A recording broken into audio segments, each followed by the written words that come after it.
अस्सलाम वालेकुम दोस्तों, जब से टेस्ट क्रिकेट में बाबर आजम की आखिरी टेस्ट सेंचुरी हुई है, उसके बाद से लेकर अब तक बाबर आजम की टेस्ट में एवरेज 30 की है, 32 के लगभग। मगर इंग्लैंड में बाबर आजम की एवरेज 65.78 की है, ऑलमोस्ट 66 आप कह सकते हैं, और हाईएस्ट है किसी भी देश में। सो बाबर आजम की टेस्ट क्रिकेट में हाईएस्ट एवरेज इंग्लैंड के अंदर है। By the way, Babar Azam ने जितनी भी ये टी20 लीग्स खेली हैं, सबसे ज्यादा रन भी टी20 ब्लास्ट के अंदर थे बाबर आजम के। सो बाबर आजम का इंग्लैंड के अंदर जरा जिसे कहते हैं ना चाका उतरे हुआ है, अच्छे रन करते हैं।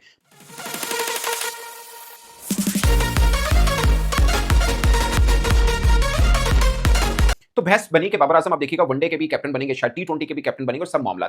इसके ऊपर मिसबाह हक का एक इंटरव्यू है, तो उन्होंने इस पर बातचीत की है। मगर दिलचस्प बात यह है कि आज ही के दिन पाकिस्तान वनडे टीम के कप्तान शहीन शाह अफरीदी की भी प्रेस कॉन्फ्रेंस एक हुई, उसके अंदर उनसे भी सवाल हुआ, उन्होंने भी एक बड़ा जबरदस्त जवाब दिया। तो ये असल मुद्दा ये है कि क्या पाकिस्तान का खासकर वनडे का, क्योंकि टी20 थोड़ा आगे बढ़ा, वनडे वर्ल्ड कप की सब तैयारी चल रही है, तो क्या कप्तान चेंज होगा? क्या बाबर आजम फिर से कप्तान बनेंगे? आपको याद होगा टी20 के कप्तान शहीन शाह अफरीदी बने थे, एक सीरीज के कप्तान थे, उसके बाद बाबर आजम ने ही उनको रिप्लेस किया था।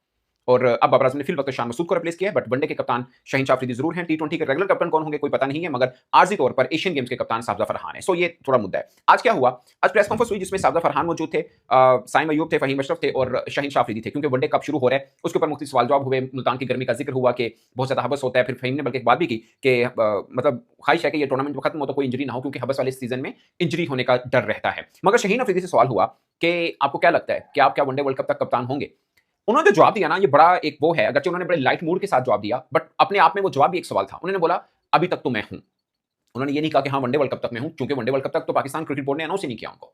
इवन के बाबर आजम को भी अनाउंस नहीं किया कि वो कब तक कप्तान है, किसी को नहीं पता। इवन के साबजा फरहान भी कप्तान अनाउंस हुए हैं, तो वो सिर्फ एशियन गेम्स के हुए हैं। सो ये तो पहले से चलता आ रहा है हमारे यहाँ पिछले 2-3 वर्षों से कि कप्तान होता है, उनको ये नहीं पता तो कितने तक है। इसलिए वो जो कप्तान की बॉडी लैंग्वेज है ना, आपको किसी क्रिकेटर में उस तरह से नजर नहीं आती। बाबर आजम का आप कह सकते हैं पहले के भी कप्तान थे और अब भी हैं, मगर उनका भी अब देखिएगा इंग्लैंड खुदा ना खासा 19-20 मैटर हुआ तो बात शुरू हो जाएगी, नहीं जी देखो जी फिर हम वैसे ही खेल रहे हैं। सो हमारे यहाँ ये रहता है, क्योंकि क्रिकेट बोर्ड वो करता ही नहीं है जो बेसिकली उसको करना चाहिए कि कप्तान की टाइम पीरियड आना चाहिए। यही मिसबाहुल हक, आकिब जुवैद हमेशा बात करते हैं कि कप्तान का एक टाइम ड्यूरेशन होना चाहिए, बट अब इसके ऊपर बात नहीं करते क्योंकि वो क्रिकेट बोर्ड में बैठे हुए हैं। सो शहीन अफरीदी का ये जवाब अपने आप में एक सवाल है, और इसका जवाब सिर्फ पाकिस्तान क्रिकेट बोर्ड देख सकता है कि क्या Shaheen Afridi one day world cup तक भी कप्तान है या नहीं है। और इट्स वेरी अनफॉर्चुनेट। दुनिया भर में किसी भी टीम का आप मेरे से पूछ सकते हैं कि कप्तान वनडे वर्ल्ड कप का कौन होगा, खुदा ना खासा इंजरी हो अलग बात है, बाकी मैं आपको बता दूंगा स्वाय अपने ही देश की टीम के कप्तान का कि वो होंगे या नहीं होंगे। और ये वेरी अनफॉर्चुनेट है। और ऐसा नहीं है कि कोई मुकाबलेबाजी में कोई बड़ा कप्तान पड़ा है, बस ऐसे ही है कि खुदा ना खासा हम हार गए तो बदल देंगे। सिर्फ ये एक चीज है, या हमारी आदत है कि हम कप्तान अनाउंस नहीं करते कि कौन होगा। सीरीज टू सीरीज चलता है, ना कप्तान अपनी टीम बना पाता है, ना बाकी खिलाड़ियों के लिए भरोसा बन पाता है। सो ये वेरी अनफॉर्चुनेट। अब आते हैं मिसबा का। मिसबा ने एक इंटरव्यू दिया सवेरा पाशा साहब को और साहबा को, सॉरी, और उस पर बहुत से सवाल हुए। अब्दुल्ला शफीक पे भी हुआ, क्योंकि हम सब ये कहते हैं कि अब्दुल्ला शफीक तो कहीं पे इनके प्लान में नहीं था, तो अब्दुल्ला शफीक आए तो उसने शो कर दिया। और जहां तक मुझे पता है कि बाबर आजम की वजह से ही वो टीम में आए। अगर और दूसरा एक ये भी था कि वो ऑलरेडी वेस्ट इंडीज में मौजूद थे, ग्लोबल टी20 खेल रहे थे लाहौर कलंदर की तरफ से। तो मिसबा ने ये कहा कि नहीं ऐसा नहीं है। वो जो कैंप लगा था 2 माह का, उसमें वो इसलिए नहीं खेल पाए क्योंकि वो ग्रेड 2 खेल रहे थे। बाय द वे ग्रेड 2 में उन्होंने टॉप किया, 911 रन थे, और मिसबा ने कहा कि उन्होंने बड़े अच्छे रन किए, तो इस वास्ते हमारे जहन में जरूर था कि अब्दुल्ला शफीक को भी रेड बॉल में कंसीडर किया जा सकता है। अच्छा, उस इंटरव्यू में उन्होंने 2 जवाब दिए अब्दुल्ला शफीक को लेके। एक ये है कि अब्दुल्ला शफीक चूंकि रेड बॉल नहीं खेले हुए थे, इसलिए हमने अपनी टीम के प्रोस्पेक्ट में नहीं देखा। फिर कहते हैं ग्रेड 2 खेले थे तो हमने सोचा रेड बॉल में रन किए। सो ये मुझे मुतजाद उनका बयान लगा, और जहां तक मुझे पता है सेलेक्शन कमेटी से कम बाबर आजम ज्यादा। अगरचे ये भी बात सच है कि मिसबाहुल हक भी पसंद करते हैं अब्दुल्ला शफीक को, इसमें भी कोई दो राय नहीं है, मगर बाबर आजम की वजह से अब्दुल्ला शफीक टीम में आए। अगर वो चल गया तो सभी ऑन करेंगे, हाँ जी जी हमारा ही प्लान था। नहीं चलते तो फिर कहते हैं कप्तान ने कहा था हमने भेज दिया। सो ये ऐसा होता है। आल दो मेरा मानना है कि कप्तान भी मुकम्मल वैसे कप्तानी जैसे कप्तान होते हैं, कहीं कहीं पे अपनी मनमर्जी चल जाती है, और फिर क्रिकेट बोर्ड के पास भी या टीम मैनेजमेंट के पास भी कोई ऑप्शन थी नहीं, क्योंकि Abdullah Shafique already West Indies में थे, तो इसलिए वो आ गए। But coming back to the original point कि बाबर आजम की कप्तानी, मिसबा से सवाल हुआ कि क्या बाबर आजम की कप्तानी के ऊपर भी बातचीत चल रही है कि वनडे का या व्हाइट बॉल के ऊपर कप्तान बनाया जाए, तो मिसबाहुल हक ने कैटेगोरिकली कहा कि ऐसी कोई सजेशन नहीं दी गई। गौर फरमाइएगा, ये नहीं कि बन रहा है या नहीं बन रहा है, समथिंग एल्स। ऐसी कोई सजेशन भी नहीं दी गई। फिर उन्होंने बोला कि डिस्कशन में भी नहीं आया। फिर उन्होंने ये भी कहा कि ये सब सोशल मीडिया की बात है। सो ये जो मतलब मिसबा बोल रहे हैं और एक उनकी ऑफिशियल स्टेटमेंट है, अब अंदर क्या चल रहा है नो वन नोस, लेकिन जो उन्होंने बोला वो तो मैटर करता है। उन्होंने बोला कि ऐसी कोई सजेशन नहीं दी गई, किसकी तरफ से? क्योंकि क्रिकेट बोर्ड ये कहता है कि हम नहीं बनाते कप्तान, ये सिलेक्शन कमेटी हमें बताती है, हम उसको कप्तान बना देते हैं।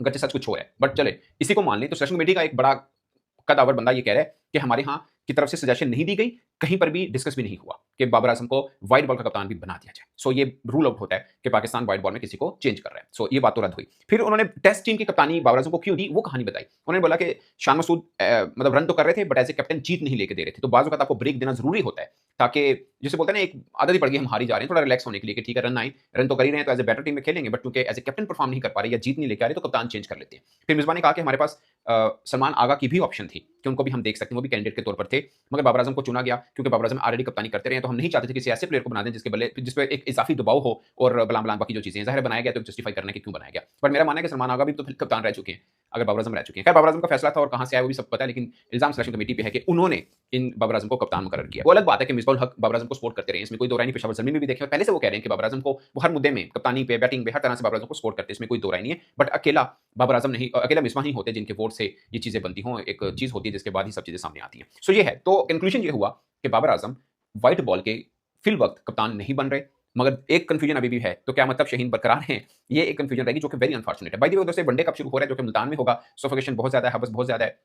टीम ने मैच जो वर्ल्ड कप खेलना है हमने, बाय द वे, वो हमने साउथ अफ्रीका में खेलना है। बट अब उस तरह का वेदर हम कहाँ से लेके आएँ? हो भी सकता है वैसे मैनेज, वेदर नहीं मतलब वेन्यू चेंज हो सकता था। बट है, और मैं एक्सपेक्ट ये कर रहा हूँ कि यहाँ पे फास्ट बॉलर्स को थोड़ी बहुत मदद मिलेगी, क्योंकि मुझे याद है एक बार जब रिजवान मुल्तान सुल्तान के कप्तान थे, मोहम्मद अली उनकी टीम में खेला करते थे, जो मुल्तान वाला सेगमेंट था ना पीएसएल में, उसमें फास्ट बॉलर्स के लिए बहुत कुछ था। जब मोहम्मद अली डेज़ी ने बड़ी जबरदस्त बॉलिंग की थी, शायद उस सीजन में वो हाईएस्ट विकेट टेकर भी थे या टॉप 2-3 में वो लाज़मी थे। सो मुल्तान की पिच ये ऑफर ज़रूर करती है कि फास्ट बॉलर्स के लिए मदद मिल पाए। सो ये देखना होगा। बाकी कुछ खिलाड़ी हैं जिनके लिए राह खुल सकती है वनडे वर्ल्ड कप के उस पूल में आने के लिए। मतलब साजिद फरहान वैसे खेले हुए हैं, बट वो क्या होंगे या नहीं होंगे, ये क्वेश्चन मार्क है। क्योंकि फ़खर ज़मान भी हैं आपके पास ऑप्शन में, साइम अय्यूब भी हैं आपके पास ऑप्शन में, शामिल हुसैन भी हैं आपके पास ऑप्शन में, इमाम उल हक भी हैं। सो बहुत से हैं, और साइम अय्यूब भी ऑलरेडी टीम के अंदर हैं। ये वनडे कप वो खेल रहे हैं, प्रेस कॉन्फ्रेंस में भी बैठे थे। और मुझे लगता है फ़हीम अशरफ के लिए भी एक राह बन पाएगी, क्योंकि वो अब फिल वक्त तो प्लान के हिस्से में नहीं आते हैं, और पाकिस्तान को वहाँ पे ऑलराउंडर चाहिए साउथ अफ्रीका में।